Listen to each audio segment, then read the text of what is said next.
تخلیق کے اولین قلم۔ حضرت عبادہ بن صامت رضی اللہ عنہ نے اپنے فرزند ولید کو کہا،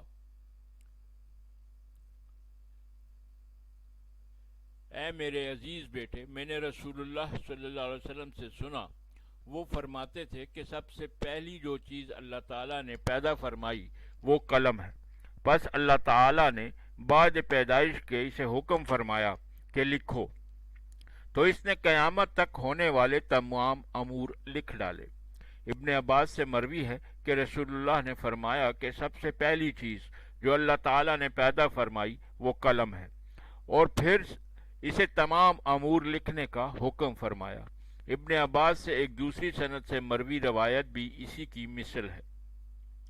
حضرت عطا کہتے ہیں کہ میں نے ولید بن عبادہ بن صامت سے پوچھا کہ آپ کے والد ماجد نے بوقت وفات کیا وصیت فرمائی تھی؟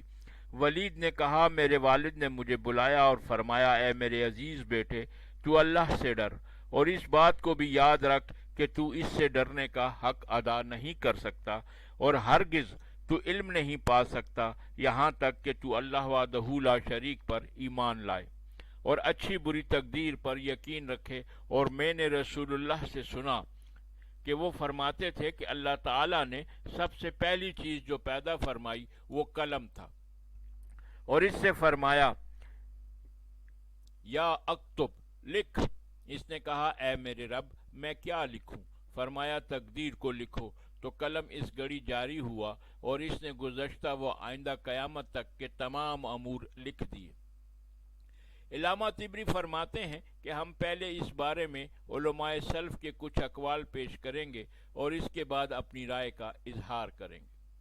قلم کی تخلیق کے متعلق اقوال۔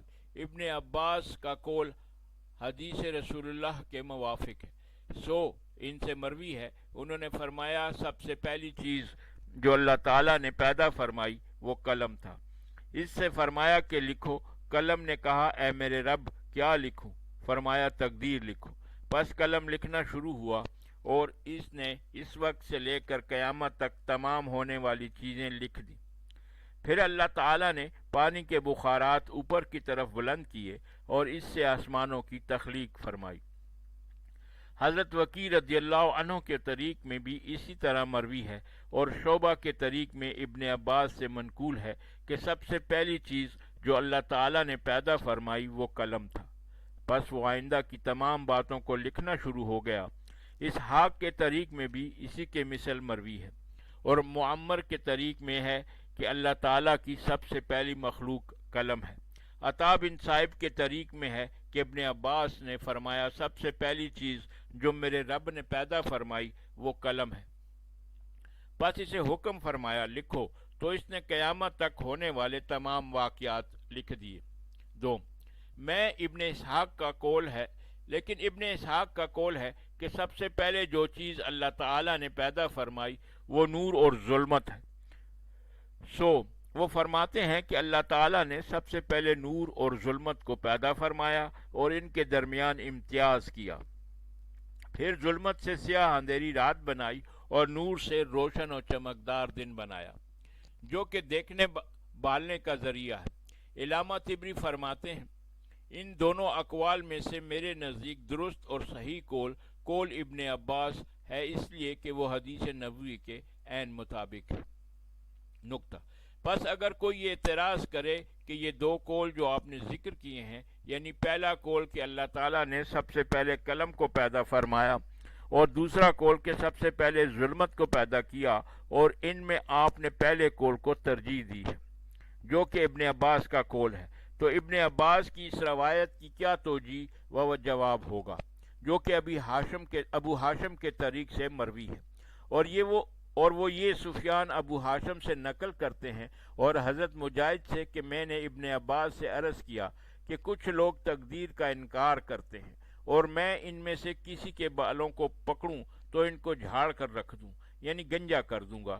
اور پھر فرمایا کہ اللہ تعالیٰ کسی بھی چیز کو پیدا کرنے سے قبل اپنے عرش پر تھا، پس سب سے پہلی چیز اس نے پیدا فرمائی وہ قلم تھا، پھر وہ قیامت تک ہونے والے تمام امور لکھنا شروع ہوا، اور آج کل لوگ جو کچھ بھی کر رہے ہیں اس سے پہلے ہی فراغت ہو چکی ہے۔ یعنی قلم لکھ کر فارغ ہو چکا۔ اس روایت سے معلوم ہوا کہ ابن عباس اس بات کے قائل ہیں کہ سب سے پہلی مخلوق عرش الہی ہے، اور اس کے بعد قلم، اور جو آپ نے نقل کیا ہے اس کے مطابق سب سے پہلی مخلوق قلم ہے، لہذا ابن عباس سے منقول دونوں اقوال میں تعارض ہے۔ اس طرح ابن اسحاق سے اس آیت کی تفسیر پوچھی گئی، وَهُوَ الَّذِي خَلَقَ السَّمَاوَاتِ وَالْأَرْضَ فِي سِتَّةِ أَيَّامٍ وَكَانَ عَرْشُهُ عَلَى الْمَاءِ، وہی ذات ہے جس سے آسمان و زمین کو 6 دن میں پیدا کیا اور تھا اس کا عرش پانی پر۔ تو فرمایا کہ پانی پر عرش الہی تھا، اور عرش الہی پر اللہ عز و جل اپنی شان کے مطابق جلوہ افروز ہوئے۔ پھر سب سے پہلے اللہ تعالیٰ نے نور و ظلمت کو پیدا فرمایا۔ ابن اسحاق کی یہ تفسیر اس قول کے معارض ہے جو آپ نے ذکر کیا، لہذا ان سے مروی دونوں اقوال میں بھی معارض پایا گیا۔ جواب: ان کا حل یہ ہے کہ تعارض اول کے بارے میں تو یہ کہا جائے کہ ابن عباس سے روایت اگر صحیح سند سے ثابت ہے جو کہ آپ نے ذکر کی ہے تو اس کو ان سے ایک روایت قرار دیا جائے گا۔ اس کو سفیان نے ابو ہاشم سے، انہوں نے مجاہد سے، انہوں نے ابن عباس سے نقل کیا ہے۔ لیکن جو شعبہ ابو ہاشم سے نقل کرتے ہیں وہ ان ایام جمعی کے موافق جو ابن عباس سے منقول ہیں، جن کو ہم نے ماقبل کے ساتھ ذکر کیا ہے، یعنی سب سے پہلے قلم کو پیدا کیا گیا، لہذا جو بات ان کی کثیر روایت سے ثابت ہو اسی کو اصل و ارجح قرار دیا جائے گا، اور اس روایت کی طرف چنداں التفات نہ کیا جائے گا کہ ممکن ہے کسی راوی سے وہم ہوا ہو۔ شعبہ کی جس روایت کا ہم نے حوالہ دیا وہ یہ ہے۔ شعبہ کہتے ہیں کہ ہم سے ابو ہاشم نے بیان کیا اور انہوں نے حضرت مجاہد سے سنا، اور فرماتے ہیں کہ میں نے عبداللہ سے سنا۔ راوی کہتے ہیں کہ معلوم نہیں حضرت مجاہد کی مراد عبداللہ سے عبداللہ بن عمر تھی یا عبداللہ بن عباس۔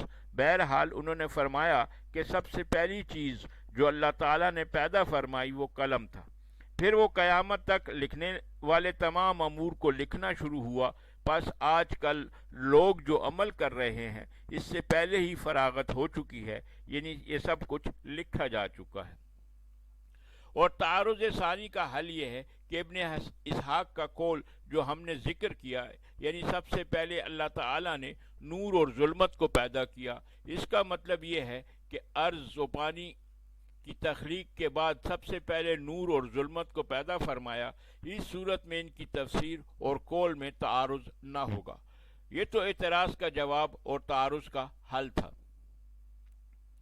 ورنہ ہمارے نزدیک رسول اللہ کا قول و فرمان ہی ارجح ہے، اس لیے وہ اس مسئلے کی حقیقت و صورت کو سب سے زیادہ جاننے والے ہیں، اور ان سے جو روایت کیا گیا ہے اس میں بھی کسی چیز کا استثناء نہیں ہے، بلکہ عموم یہ ہے کہ سب سے پہلے جس شے کو اللہ تعالیٰ نے پیدا فرمایا وہ قلم ہے۔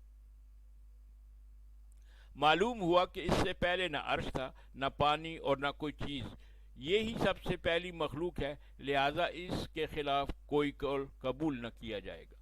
ابن عباس سے روایت کرنے والے حضرات میں سے ابو زیبان اور ابو الضحیٰ کا طریق اقرب الی الاقحیٰ ہے، اس لیے کہ اسے نیچے کے راویوں میں سے کوئی بھی اختلاف نہیں کرتا، اور ابو ہاشم کے طریق میں سفیان اور شعبہ باہم اختلاف کرتے ہیں، جیسا کہ ہم نے اس کا ماقبل میں تذکرہ کیا ہے۔ اور ابن اسحاق نے اپنے قول کو چونکہ مستند نہیں کیا، یعنی اس کی سند رسول تک نہیں پہنچائی، لہذا ناقابل قبول ہے۔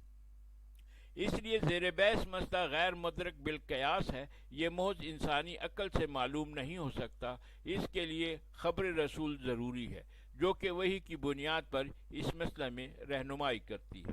اللہ عالم بالصواب۔